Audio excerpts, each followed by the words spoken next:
पूरी सिंध जी शहदादकोट में भी सिंध तरक़ी पसंद पार्टी के मरकज़ी सॾ ते बेटन के वफ़ाक़ हवाले करण वारे अमल खिलाफ़ शटरबंद हड़ताल कई वई। कारोबारी मरकज़ बंद रहा। कारकुन मोटरसाइकिलन ते दुकान बंद करण लाइ शहर जो गश्त कंदा रहा।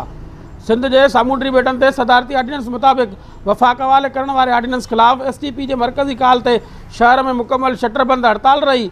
STP कारकुनन ज़िलई अगवान हयात तुनियो, शबीर मक्सी, इमदाद सुमरो, रशीद मक्सी, जाहिद मक्सी, दाद खंड ऐं ॿियनि जी अगवानी में मोटरसाइकिलन ते शहर जो गश्त करण बाद कोटू मोटू चौक ते एहतिजाजी मुज़ाहिरो करे धरनो कयो।